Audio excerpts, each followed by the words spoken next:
ಮೊದಲನ ಸಮಯದಲ್ಲಿ ಖಾಲಿ ಉದಯವಾಣಿಯಲ್ಲಿ ಮಾತ್ರ ಬರ್ತಿತ್ತು. ಅದರ ದಿನ ಹೋದಂತೆ ನಮ್ಮ ಎಲ್ಲ ಕಾರ್ಯಕ್ರಮಗಳ ಒಂದು ಪತ್ರಿಕಾ ರಿಪೋರ್ಟ್ಗಳು ನಮ್ಮ ದಕ್ಷಿಣ ಕನ್ನಡ ಮತ್ತು ಉಡುಪಿ ಎರಡೂ ಜಿಲ್ಲೆಯ ಪತ್ರಿಕೆಗಳು ಅದನ್ನು ಪ್ರಕಟಿಸ್ತಿದೆ. ಆದ್ದರಿಂದ ಪ್ರಥಮತವಾಗಿ ಎಲ್ಲ ನಮ್ಮ ಪತ್ರಿಕಾ ಮಿತ್ರರಿಗೆ ನಾವು ಕೃತಜ್ಞತೆ ಸಲ್ಲಿಸ್ತಿದ್ದೇವೆ.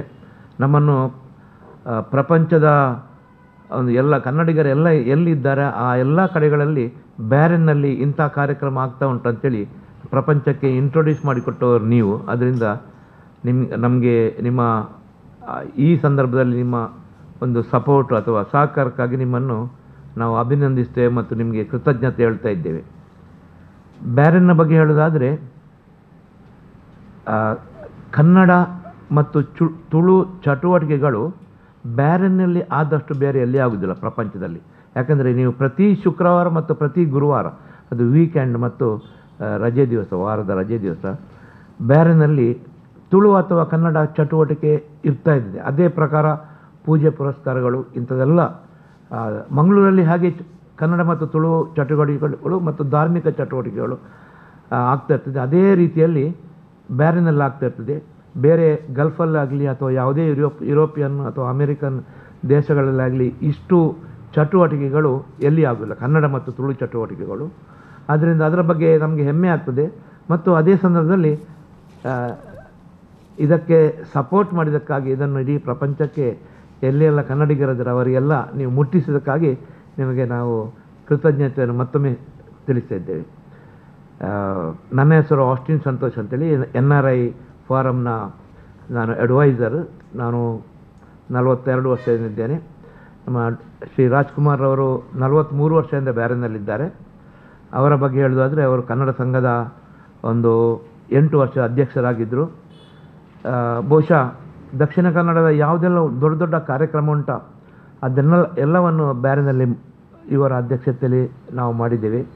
ಅದು ಮೋಹನ್ ಆಳ್ವರ ನುಡಿಸಿರಿ ಆಗಲಿ ಅಥವಾ ಕನ್ನಡ ಸಂಸ್ಕೃತಿ ಮತ್ತು ಭಾಷೆಯ ಸಮ್ಮೇಳನ ಆಗಲಿ ಅಥವಾ ಬೇರೆ ಯಾವುದೇ ತುಳು ಕಾರ್ಯಕ್ರಮಗಳಾಗಲಿ, ಇದೆಲ್ಲವನ್ನು ನಾವು ಲಾಸ್ಟ್ 40 ವರ್ಷಗಳಿಂದ ಮಾಡ್ತಾಯಿದ್ದೆ. ವಿಶೇಷವಾಗಿ ಯಕ್ಷಗಾನಕ್ಕಾಗಿ. ಮತ್ತು ಅವರು ಸಂಜೀವ್ ಶೆಟ್ಟಿ ಅಂತೇಳಿ ಅವರು ನಮ್ಮ ಸಮಿತಿಯ ಸದಸ್ಯರು. ಮತ್ತು ನವೆಂಬರ್ 28ರ ಕಾರ್ಯಕ್ರಮ, ರಾಜ್ಯೋತ್ಸವ ಕಾರ್ಯಕ್ರಮದ ಬಗ್ಗೆ ನಮ್ಮ ಅಧ್ಯಕ್ಷರು, NRI ಫಾರಮ್ನ ಅಧ್ಯಕ್ಷರು, ಅವರು ಮುಂದಿನ ವಿವರಗಳನ್ನು ಹೇಳ್ತಾರೆ. ನಿಮ್ಮೆಲ್ಲರನ್ನು ಮತ್ತೊಮ್ಮೆ ಸ್ವಾಗತಿಸಿ ಕೃತಜ್ಞತೆಯೊಂದಿಗೆ ನಾವು ಈ ಕಾರ್ಯಕ್ರಮವನ್ನು, ಈ ಪತ್ರಿಕಾಗೋಷ್ಠಿಯನ್ನು ಮುಂದುವರಿಸ್ತಿದ್ದೇವೆ. Thank you very much. ನಮಸ್ಕಾರ. ಇವತ್ತಿನ ಸುದ್ದಿಗೋಷ್ಠಿಗೆ ಬಂದಂತಹ ಮಾಧ್ಯಮ ಮಿತ್ರರು ಹಾಗೆ ದೃಶ್ಯ ಮಾಧ್ಯಮದ ಮಿತ್ರರಿಗೆ ನಾನು ಸ್ವಾಗತ ಕೋರುತ್ತೇನೆ. ನನ್ನ ಹೆಸರು ರಾಜ್ಕುಮಾರ್ ಅಂತ. ನನ್ನ ಅನಿವಾಸಿ ಭಾರತೀಯ ಸಮಿತಿ ಕರ್ನಾಟಕ ಬಹರೇನ್ ಅದರ ಅಧ್ಯಕ್ಷನಾಗಿದ್ದೇನೆ. ನನ್ನೊಟ್ಟಿಗೆ ನಮ್ಮ ಚೀಫ್ ಅಡ್ವೈಸರ್ ಆದ ಆಸ್ಟಿನ್ ಸಂತೋಷ್ ಇದ್ದಾರೆ. ಹಾಗೆ ನಮ್ಮ ಸಮಿತಿಯ ಸದಸ್ಯರಾದ ಸಂಜೀವ್ ಶೆಟ್ಟಿ ಇದ್ದಾರೆ. ಇಲ್ಲಿ ನಾವು ಇದೇ ಬರುವ ತಾರೀಕು ನವೆಂಬರ್ 28ಕ್ಕೆ ಶುಕ್ರವಾರ 5 ಗಂಟೆಗೆ ನಮ್ಮ ಕರ್ನಾಟಕ ರಾಜ್ಯೋತ್ಸವ ಸಂಭ್ರಮ 2025 ಒಂದು ಅದ್ದೂರಿಯ ಕಾರ್ಯಕ್ರಮವನ್ನು ಹಮ್ಮಿಕೊಂಡಿದ್ದೇವೆ. ಇದು ಕೆಲ ಸಮಯದಿಂದ ನಾವು ಇದನ್ನು ಆಚರಿಸಬೇಕಂತ ಒಂದು ಸಮಾಲೋಚನೆ ಮಾಡಿದ್ದೆವು. ಅದಕ್ಕೆ ಬೇಕಾದ ಗಣ್ಯರನ್ನು ಭೇಟಿಯಾಗಿ ಅವರ ಬರುವಿಕೆಯನ್ನು ಕನ್ಫರ್ಮ್ ಮಾಡಿಕೊಂಡಿದ್ದೇವೆ. ಈ ಕಾರ್ಯಕ್ರಮದ ಅಧ್ಯಕ್ಷ ಸ್ಥಾನಕ್ಕೆ ಸಭಾಧ್ಯಕ್ಷರಾಗಿ ನಮ್ಮ ambassador HE Vinod Kumar Jacob ಅವರು ಅಧ್ಯಕ್ಷರಾಗಿ, ಅದರೊಟ್ಟಿಗೆ ಮುಖ್ಯ ಅತಿಥಿಯಾಗಿ ನಮ್ಮ ಸ್ಪೀಕರ್, ಕರ್ನಾಟಕದ ಸ್ಪೀಕರ್ ಆದ, ವಿಧಾನಸಭಾ ಸ್ಪೀಕರ್ ಆದ ಡಾಕ್ಟರ್ UT ಖಾದರ್ ಅವರು, ಹಾಗೆ ಇನ್ನೊಬ್ಬರು ಚೀಫ್ ಗೆಸ್ಟ್ ಆಗಿ ರಾಜೇಂದ್ರ ಕುಮಾರ್, SDCಯ ಬ್ಯಾಂಕಿನ ಚೇರ್ಮನ್ ರಾಜೇಂದ್ರ ಕುಮಾರ್ ಅವರು ಬರ್ತಿದ್ದಾರೆ.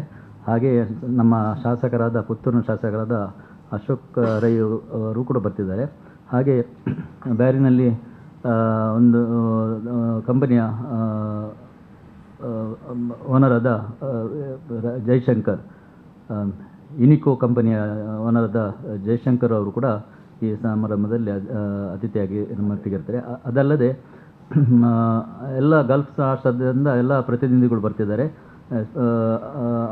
ಈ ಕಾರ್ಯಕ್ರಮದಲ್ಲಿ ನಾವು ಇತ್ತೀಚೆಗೆ ರಾಜ್ಯೋತ್ಸವ ಪ್ರಶಸ್ತಿ ವಿಜೇತರಾದ ಸೌದಿಯ ಝಕರಿಯಾ ಅವರನ್ನು ಕೂಡ ಸನ್ಮಾನಿಸಲಿದ್ದೇವೆ. ಇದಲ್ಲದೆ ನಮ್ಮ ಈ ಕಾರ್ಯಕ್ರಮಕ್ಕೆ ಬೆಂಗಳೂರಿಂದ ಒಂದು ನೃತ್ಯ ತಂಡ ಹಾಗೂ ಮಜಾ ಭಾರತ ಕಾಮಿಡಿ ಗ್ರೂಪ್ ಅವರು ಬರ್ತಿದ್ದಾರೆ ಹಾಸ್ಯ ಕಾರ್ಯಕ್ರಮ ಮಾಡಲಿಕ್ಕೆ. ಹಾಗೆ ಒಬ್ಬರು ಮ್ಯೂಸಿಷಿಯನ್ ಡಾಕ್ಟರ್ ಕೌಶಿಕ್ ಅವರು ಬರ್ತಿದ್ದಾರೆ. ಆನಂತರ ನಮ್ಮ ಸ್ಥಳೀಯ ನೃತ್ಯ ತಂಡಗಳು ಈ ಕಾರ್ಯಕ್ರಮ ಭಾಗವಹಿಸ್ತಿದ್ದಾರೆ. ಈ ಒಂದು ಕಾರ್ಯಕ್ರಮದಲ್ಲಿ ನಾವು ಒಂದು 5 ಸಾಧಕರಿಗೆ ಆಯ್ಕೆ ಮಾಡಿ ಅವರಿಗೆ ಬಾರಿನ್ ಕನ್ನಡ ರಾಜ್ಯೋತ್ಸವ ಪ್ರಶಸ್ತಿಯನ್ನು ಕೊಡಲು ನಿರ್ಧರಿಸಿದ್ದೇವೆ. ಅದೇ ರೀತಿ ಒಂದು ಸಂಘಕ್ಕೆ ಕೂಡ ಕೊಡಬೇಕಂತ ನಾವು ನಿರ್ಧರಿಸಿದ್ದೇವೆ. ಅದನ್ನು ನಾವು ಈಗಾಗಲೇ ಅದಕ್ಕೆ ಒಂದು ಸಮಿತಿ ರಚನೆ ಮಾಡಿ ಅದರ ಮೂಲಕ ಗಣ್ಯರಿಗೆ ಸಾಧಕರಿಗೆ ಕಾಂಟ್ಯಾಕ್ಟ್ ಮಾಡಿ ಅವರನ್ನು ಆಯ್ಕೆ ಮಾಡಿ ಅಲ್ಲಿ ಕರೆಸಿ ಅವರಿಗೆ ಈ ಪ್ರಶಸ್ತಿ ನೀಡುವ ಒಂದು ಯೋಚನೆ ಮಾಡಿದ್ದೇವೆ. ಅದನ್ನು ನಾವು ಅದರ ಕೆಲಸ ನಡೀತಾ ಇದೆ. ಅದು ಆಯ್ಕೆ ಆದ ಕೂಡಲೇ ನಾವು ಪತ್ರಿಕೆಗೆ ಅವರ ಹೆಸರನ್ನು ಕಳಿಸಿಕೊಡ್ತೇವೆ. 5 ಜನ ಸಾಧಕರು ಮತ್ತು ಒಂದು ಸಂಸ್ಥೆಗೆ ಕೊಡುವಂಥದ್ದು ನಾವು ಈ ಸಲ ಆಲೋಚನೆ ಮಾಡಿದ್ದೇವೆ, ನಿರ್ಧರಿಸಿದ್ದೇವೆ. ಈ ಕಾರ್ಯಕ್ರಮ ಒಂದು ದೊಡ್ಡ ರೀತಿಯಿಂದ ನಡೆಯಲಿದೆ. ಇದಲ್ಲದೆ ಅನೇಕ ಬೆಂಗಳೂರಿಂದ ಕರ್ನಾಟಕದಿಂದ ಗಣ್ಯರೆಲ್ಲ ಬರ್ತಿದ್ದಾರೆ ಕಾರ್ಯಕ್ರಮಕ್ಕೋಸ್ಕರ. ಇದು ಒಂದು ಬಾರಿನಲ್ಲಿ ಒಂದು ಅದ್ಭುತವಾದ ಕಾರ್ಯಕ್ರಮ ಆಗಲಿದೆ.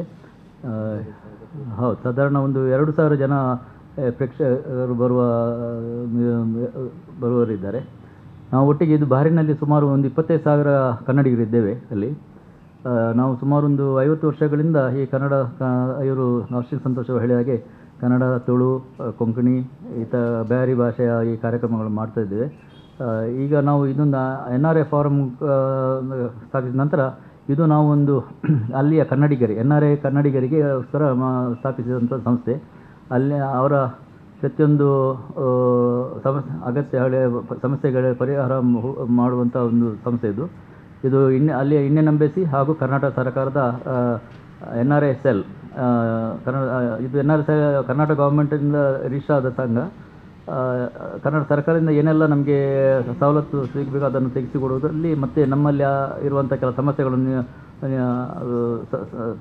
ಮುಟ್ಟಿಸುವಲ್ಲಿ ಕೆಲಸ ಮಾಡ್ತೇವೆ. ಇದು ಇದೇ ಥರ ಸೇಮ್ NRI ಫಾರ್ಮ್ ಕೇರಳದಲ್ಲಿ ಕೂಡ ಇದೆ, ಅವರು ಕೂಡ ಈ ಥರ ಮಾಡ್ತಿದ್ದಾರೆ. ನಾವು ಅದೇ ಥರ ನಾವು ಕರ್ನಾಟಕದವರು ನಾವು ಮಾಡ್ತಾಯಿದ್ದೇವೆ. ಎಲ್ಲ ಕನ್ನಡಿಗರು NRI ಕನ್ನಡಿಗರು ಈ ಸಂಸ್ಥೆಯ ಸದಸ್ಯರಾಗಿದ್ದಾರೆ. ಸೊ ಇದು ಜನರ ಒಂದು ವೆಲ್ಫೇರ್ NRI ಕನ್ನಡಿಗರ ವೆಲ್ಫೇರ್ ನೋಡುವಂಥ ಒಂದು ಸಂಸ್ಥೆ, ಸಮಸ್ಯೆಗಳಿಗೆ ಸ್ಪಂದಿಸುವಂಥ ಈ ಒಂದು ಸಂಸ್ಥೆ. ಸೊ ಈ ಸಂಸ್ಥೆಗೆ ನಾವು ಒಂದೊಟ್ಟಿಗೆ ಇಂಥ ಕಾರ್ಯಕ್ರಮದಲ್ಲಿ ಇಟ್ಟುಕೊಂಡು ಇನ್ನಷ್ಟು ಜನರಿಗೆ ಸಹಾಯ ಮಾಡುವ ಆಲೋಚನೆ ನಮಗಿದೆ. ಇದಕ್ಕೆ ನಿಮ್ಮೆಲ್ಲರ ಸಹಕಾರ ನಮಗೆ ಬೇಕು. ಇದರ ಮೊದಲು ಕೂಡ ನೀವು ಕನ್ನಡ ಸಂಘದಲ್ಲಿ ಬಾರಿನ ಕನ್ನಡಿಗರ ಕಾರ್ಯಕ್ರಮದ ಬಗ್ಗೆ ಎಲ್ಲ ನೀವು ನಮಗೆ ಸಪೋರ್ಟ್ ಮಾಡ್ತಿದ್ದೀರಿ. ಮುಂದಕ್ಕೂ ನಿಮ್ಮ ಸಪೋರ್ಟ್ ಬೇಕು ಅಂತ ಹೇಳಿ ಈ ಸಂದರ್ಭಕ್ಕೆ ನನ್ನ 2 ಮಾತುಗಳು